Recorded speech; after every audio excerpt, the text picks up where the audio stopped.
नमस्कार, जनवार्तामध्ये आपले सर्वांचे स्वागत। सर्वप्रथम पाहूया ठळक बातम्या। श्रीमती काशीबाई नवले महाविद्यालयाच्या व्यवस्थापन शास्त्र विभागातर्फे आयोजित राष्ट्रीय परिसंवादाचा समारोप। शनिवारवाडा नृत्य संगीत महोत्सव समितीतर्फे आयोजित शनिवारवाडा नृत्य संगीत महोत्सवाचा धडाक्यात प्रारंभ। प्रकाश ढेरे चॅरिटेबल ट्रस्ट आणि गंगा लॉज मित्रमंडळ यांच्या संयुक्त विद्यमाने आयोजित यशवंतराव चव्हाण जीवन गौरव साहित्य पुरस्कार उपमुख्यमंत्री माननीय अजित पवार यांच्या हस्ते ज्येष्ठ गीतकार जगदीश खेबिडकर यांना प्रदान। जपानमध्ये झालेल्या भूकंप आणि सुनामीच्या दुर्दैवी घटनेत बळी पडलेल्या नागरिकांना प्रबोधन पुणेच्या वतीने शनिवारवाड्यासमोर श्रद्धांजली अर्पण। पौड रस्त्यावरील आनंदनगर चौकात पदपथावर बसणाऱ्या भाजी मंडईच्या विरोधात नागरिकांनी एकजुटीने केले रास्ता रोको आंदोलन। आपल्याकडच्या प्राथमिक शिक्षण पद्धतीला काजळी लागली आहे, आपण फक्त कारकूनच तयार करण्याचे काम करत आहोत। ज्येष्ठ शिक्षण तज्ञ आणि विचारतज्ञ प्राध्यापक डॉक्टर बी पाटील यांची खंत। खेड्यांची अवस्था दयनीय आहे। शेती क्षेत्रातील अनेक राजकीय व्यक्ती मोठ्या मंत्रिपदावर असून सुद्धा शेतकऱ्यांच्या व्यथा कायम आहेत, त्या सोडवण्याची आवश्यकता आहे। ज्येष्ठ संगणक तज्ञ डॉक्टर विजय भटकर यांचं मत। श्रीमती काशीबाई नवले महाविद्यालयाच्या व्यवस्थापन शास्त्र विभागातर्फे आयोजित परिसंवादाचा समारोप करण्यात आला। व्यवस्थापन शास्त्र विद्यार्थ्यांमध्ये उद्योजकता विकास या 3 दिवसीय राष्ट्रीय परिसंवादाचे बक्षीस वितरण समारंभ नुकतेच पार पडले। पुणे विद्यापीठाच्या गुणवत्ता सुधार योजनेअंतर्गत श्रीमती काशीबाई नवले अभियांत्रिकी महाविद्यालयाच्या व्यवस्थापन शास्त्र विभागातर्फे या परिसंवादाचे आयोजन करण्यात आले होते। 9 ते 11 मार्च दरम्यान या कार्यक्रमाचे आयोजन करण्यात आले। प्रियंका जोशी हिने प्रास्ताविक केले। व्यवस्थापन शास्त्र विभाग प्रमुख डॉक्टर मोहसिन शेख यांनी प्रमुख पाहुणे डॉक्टर GH बेलीम, संचालक Rajaram Bapu institute of business management यांचे पुष्पगुच्छ आणि स्मृतिचिन्ह देऊन स्वागत केले। देशभरातून आलेल्या 60हून अधिक संशोधक, प्राध्यापक आणि विद्यार्थी यांनी उद्योजकता विकास या विषयावर आपले शोध निबंध सादर केले।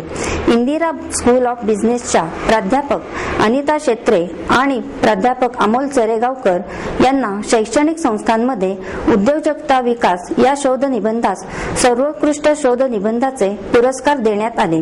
विभाग प्रमुख डॉक्टर MR शेख यांनी आभार प्रदर्शन केले। या 3 दिवस चाललेल्या परिसंवादाला विद्यार्थ्यांचा उत्तम प्रतिसाद लाभला। तसेच विविध क्षेत्रातील तज्ञांनी केलेल्या बहुमोल मार्गदर्शनाने विद्यार्थ्यांना उद्योजकतेमधील अनेक संधीची कवाडे खुली झाली। शनिवारवाडा नृत्य संगीत महोत्सव समितीतर्फे आयोजित शनिवारवाडा संगीत नृत्य महोत्सवाचा धडाक्यात प्रारंभ करण्यात आला। कथक नृत्यावर आधारित नवीन रचना, पारंपरिक भारतीय नृत्याविष्कार, योगा आणि मार्शल आर्ट यांच्या सुरेल संगमातून साकारलेल्या नृत्याविष्काराने शनिवारवाडा नृत्य संगीत महोत्सवास प्रारंभ झाला। शनिवारवाडा नृत्य संगीत महोत्सव समितीतर्फे या महोत्सवाचे शनिवारवाडा प्रांगणामध्ये आयोजन केले आहे। 2 दिवस चालणाऱ्या महोत्सवास रविवारी दिनांक 13 मार्च रोजी सायंकाळी प्रारंभ झाला। प्रसिद्ध कथक नृत्यांगना आणि कोरिओग्राफर माया राव ची शिष्या मधु नटराज आणि त्यांच्या सहकाऱ्यांनी सादर केलेल्या कथक नृत्याला प्रेक्षकांनी मनसोक्तपणे दाद दिली। मधु नटराज यांच्या कथक नृत्याच्या कोरिओग्राफीवर आधारित नृत्याविष्काराद्वारे विविध प्रकारांचे दर्शन घडवण्यात आले। वज्रमध्ये तांडव, डायमंड आणि शिवशक्ती या प्रकारांमधून हा नृत्याविष्कार फुलत गेला। नटराज यांच्या नाट्य स्ट्रीम डान्स कंपनीच्या कलावंतांनी कथक मधील नवनवीन रचना, त्यामध्ये भारतीय नृत्यशैलीचा उत्कृष्ट नमुना तसेच कथकवरच थरारक मार्शल आर्टची प्रात्यक्षिके सादर केली। प्रकाश ढेरे चॅरिटेबल ट्रस्ट आणि गंगा लॉज मित्रमंडळ यांच्या संयुक्त विद्यमाने आयोजित यशवंतराव चव्हाण जीवन गौरव साहित्य पुरस्कार उपमुख्यमंत्री माननीय अजित पवार यांच्या हस्ते ज्येष्ठ गीतकार जगदीश खेबिडकर यांना प्रदान करण्यात आला। मंत्रालयात बसून मलाही कविता कराव्याशा वाटतात अशी मनातली भावना उपमुख्यमंत्री अजित पवार यांनी व्यक्त केली. प्रकाश ढेरे चॅरिटेबल ट्रस्ट आणि गंगा लॉज मित्रमंडळ यांच्या संयुक्त विद्यमाने आयोजित काव्य संमेलनात पवार बोलत होते. यावेळी त्यांच्या हस्ते यशवंतराव चव्हाण जीवन गौरव साहित्य पुरस्कार ज्येष्ठ गीतकार जगदीश खेबुडकर यांना देण्यात आला. तसेच कवी पुष्पाग्रज, कल्पना दुधाळ आणि ऐश्वर्य पाटेकर यांना यशवंतराव चव्हाण साहित्य पुरस्कार प्रदान करण्यात आला. यावेळी महापौर मोहनसिंग राजपाल, आमदार उल्हास पवार, मोहन जोशी, बापू पठारे, अनिल भोसले, माजी राज्यमंत्री बाळासाहेब शिवरकर, आनंद गाडगीळ, कवी रामदास फुटाणे, फ. मु. शिंदे, विजय चोरमारे, अशोक नायगावकर, विजय ढेरे आदी उपस्थित होते. पवार म्हणाले, अर्थसंकल्पीय अधिवेशनाच्या धावपळीत काव्य संमेलनाला येणे शक्य नव्हते, परंतु उपमुख्यमंत्री म्हणून मराठी काव्य संमेलनाला अनुपस्थित राहणे अशक्य होते. आगामी महापालिका निवडणुकीचे डावपेच आखण्यासाठी आम्हाला कार्यक्रमांकडे दुर्लक्ष करून चालत नाही. आम्ही कवी नसलो तरी कवी मनाच्या माणसांना दाद नक्कीच देऊ शकतो. मंत्रालयात बसूनही कधी कधी कविता करावीशी वाटते. मंगेश पाडगावकरांचा जिप्सी काव्यसंग्रह वाचला आहे. ज्यांना महापालिकेची तिकिटे पाहिजेत त्यांनी तरी माझ्या कविता ऐकाव्यात अशी मिस्किल टिप्पणीही पवार यांनी केली. होईल असं मला स्वतःला वाटलं आणि त्याच्यामुळेच कवी संमेलनात जाऊन आमच्या पुणे महानगरपालिकेच्या होऊ घातलेल्या निवडणुकीचे काही डावपेच लढवण्यासाठी आणखीन काही ताजतवानं होता येईल का, हा एक त्यामागचा एक उद्देश फुटाणे साहेब माझा स्वतःचा आहे. कल्पना दुधाळ यांनी जग जवळ आले, लांब गेले तरी फरक काय पडतो बाई ही शेतकऱ्यांच्या आयुष्याची वेदना मांडणारी कविता सादर केली.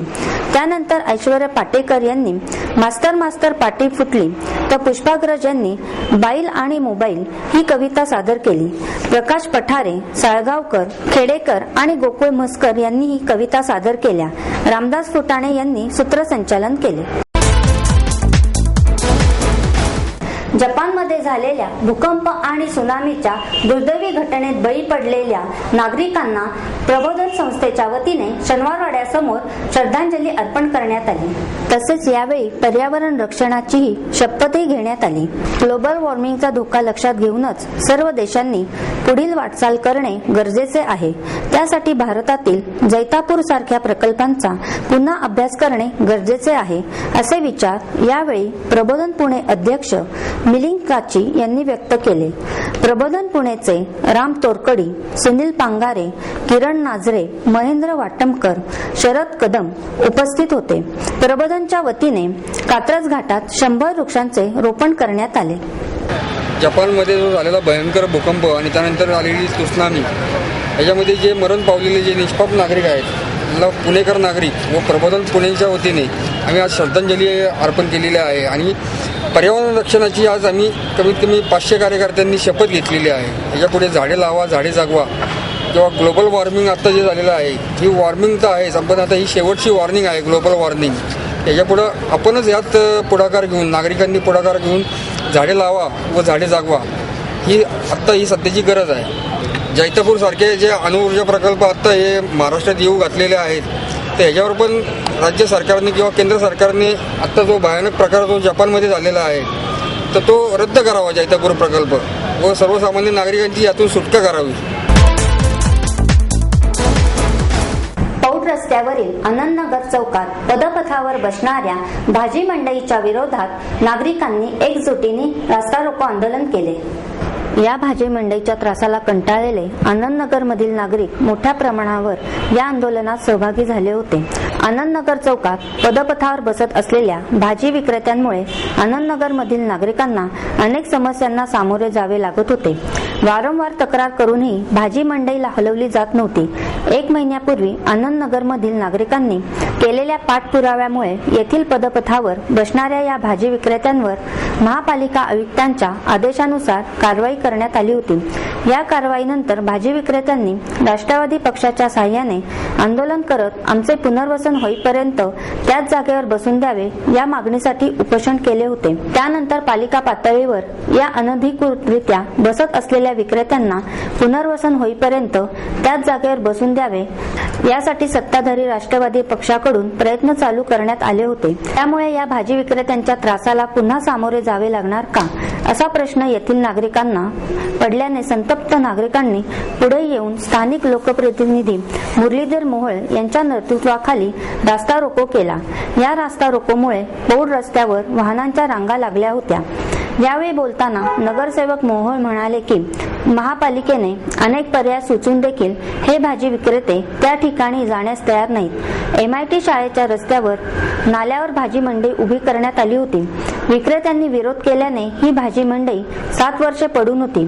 आता त्या ठिकाणी व्यायामशाळा उभी करण्यात आली आहे। सर्वांचे इतरत्र पुनर्वसन करून नागरिकांसाठी पदपथ रिकामा असावा। पुनर्वसन आम्ही म्हणू तेथेच झाले पाहिजे, अशी आडमुठी भूमिका भाजी विक्रेते घेत आहेत। या चुकीच्या भूमिकेलाच महापौर मोहन सिंग राजपाल पाठिंबा देत आहेत, असेही त्यांनी सांगितले। यावेळी भाजपाच्या गटनेत्या मुक्ता टिळक, पादचारी प्रथम संघटनेचे प्रशांत इनामदार, MITचे पालक, शिक्षक संघटनेचे पदाधिकारी, परिसरातील ज्येष्ठ नागरिक आणि महिला मोठ्या संख्येने उपस्थित होते। जर याच्यामध्ये जर आमचं सगळ्यांचं म्हणणं जे आहे त्याला जर न्याय मिळाला नाही तर इथून पुढच्या काळामध्ये नागरिकांच्याच वतीनं तीव्र आंदोलन आम्ही करणार हे आपल्याला निश्चित सांगतो। मुळामध्ये तिथं 45 गाळे होते आणि ती 2002 साली भाजी मंडईवाली, त्यावेळी तर जेमतेम 15 ते 20 भाजीवाले या ठिकाणी बसायचे। त्यानंतरच्या काळामध्ये ही संख्या वाढत गेली आणि आज ती 45 वर आली। हे सगळं आपण लक्षात घेतलं पाहिजे आणि त्या ठिकाणी 9 वर्ष ती भाजी मंडई बांधून बंद होती। त्या ठिकाणी महानगरपालिकेच्या वतीनं 15 लाख रुपये नागरिकांचे खर्च करून त्या ठिकाणी भाजी मंडई बांधली होती, परंतु 3 वेळा महानगरपालिकेने या भाजी मंडईसाठी टेंडर्स काढले असताना सुद्धा एकही भाजीवाला त्या ठिकाणी गेला नाही आणि पर्यायाने त्या ठिकाणी त्या भाजी मंडईमध्ये अनेक गैरप्रकार सुरू झाले। बंद असलेली भाजी मंडई ते गैरप्रकार थांबवण्यासाठी आणि त्याचा उपयोग नागरिकांच्याच एका चांगल्या विधायक स्वरूपातल्या कामांसाठी करण्यासाठी त्या ठिकाणी विरंगुळा केंद्र आणि व्यायामशाळा त्या ठिकाणी आज बांधून पूर्ण झालेली आहे। वाचनालय पूर्ण आहे, अभ्यासिका पूर्ण आहे। याच्यामध्ये मला वाटत नाही की 9 वर्ष बंद असलेली महापालिकेची वास्तू नागरिकांसाठी आपण काय ते त्याच्यामध्ये उपक्रम राबवून ती चालू केली, त्याच्यामध्ये गैर काही नाही। आपल्याकडील प्राथमिक शिक्षण पद्धतीला काजळी लागली आहे। आपण फक्त कारकूनच तयार करण्याचे काम करू शकतो, अशी खंत ज्येष्ठ शिक्षण तज्ज्ञ आणि विचारवंत डॉक्टर पी पाटील यांनी व्यक्त केली। पुणे महापालिकेच्या शिक्षण मंडळाच्या वतीने यशवंतराव चव्हाण पुरस्कार प्रदान समारंभाचे आयोजन करण्यात आले होते। यावेळी ते बोलत होते। कार्यक्रमाच्या अध्यक्षस्थानी प्राध्यापक पाटील होते। या प्रसंगी साहित्यिक आणि नगर जिल्हा परिषदेचे मुख्य कार्यकारी अधिकारी लहू कानडे, म्हाडाचे अध्यक्ष अंकुश काकडे, शिक्षण मंडळ प्रमुख रामचंद्र जाधव, अध्यक्ष संगीता तिवारी, उपाध्यक्ष अप्पा रेणुसे, काँग्रेस पक्षाचे शहर अध्यक्ष अभय छाजेड आदी व्यासपीठावर उपस्थित होते।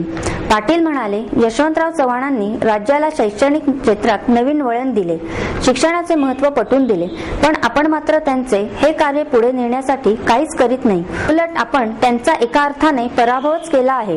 1836 साली कारकून तयार करण्याच्या उद्देशाने ब्रिटिशांनी प्राथमिक शाळा सुरू केल्या होत्या। त्याच धर्तीवरील शिक्षण पद्धत अजूनही आपल्याकडे सुरू आहे। आपल्या राज्यघटनेनुसार प्राथमिक शिक्षणात विद्यार्थ्यांना मूलभूत जीवन शिक्षण देणे महत्त्वाचे आहे। विद्यार्थ्यांचा मानसिक, बौद्धिक आणि शारीरिक विकास करणे महत्त्वाचे आहे, पण आपण आपल्या विद्यार्थ्यांना यापैकी काहीच देत नाही। शिक्षण मंडळाने या उणीवा दूर करून नवीन शिक्षण पद्धतीचा पायंडा घालावा। या प्रसंगी मनपा शाळांमध्ये शिकवणाऱ्या 5 शिक्षकांचा आणि 15 विद्यार्थ्यांचा यशवंतराव चव्हाण पुरस्कार देऊन सत्कार करण्यात आला। पुरस्कारार्थी शिक्षकांमध्ये कुंडलिक जाधव, निर्मला खिलारे, मृदुला कुंजीर, आशा शाह, रसिदा शेख या शिक्षकांचा समावेश आहे। यावेळी काकडे, रेणुसे, तिवारी, छाजेड यांनीही आपले मनोगत व्यक्त केले। जाधव यांनी प्रास्ताविक केले। शिक्षण मंडळ सभासद बाळा शेंडगे यांनी आभार मानले। शेती क्षेत्रातील अनेक राजकीय व्यक्ती मोठ्या मंत्रिपदावर असून सुद्धा शेतकऱ्यांच्या व्यथा अजूनही कायम आहेत, त्या सोडवण्याची आवश्यकता आहे, असे मत ज्येष्ठ संगणक तज्ज्ञ विजय भटकर यांनी व्यक्त केले। लक्ष्मण प्रकाशनतर्फे भाल ठाणगे यांनी लिहिलेल्या तुफानातील दिवा या पुस्तकाचे प्रकाशन भटकर यांच्या हस्ते झाले। पोलीस सह आयुक्त अशोक दिवरे, दाजीकाका गाडगीळ, लक्ष्मी बँकेचे अध्यक्ष सुरेश कोते, ससूनचे उपाधीक्षक डॉक्टर पांडुरंग बुरुटे, खाशेराव गलांडे यावेळी उपस्थित होते। माजी प्राचार्य सुभान खैरे यांची यावेळी ग्रंथतुला करण्यात आली। डॉक्टर भटकर म्हणाले, ठाणगे यांनी लिहिलेले पुस्तक शेतकरी आणि ग्रामीण भागाच्या व्यथा मांडणारे आहे.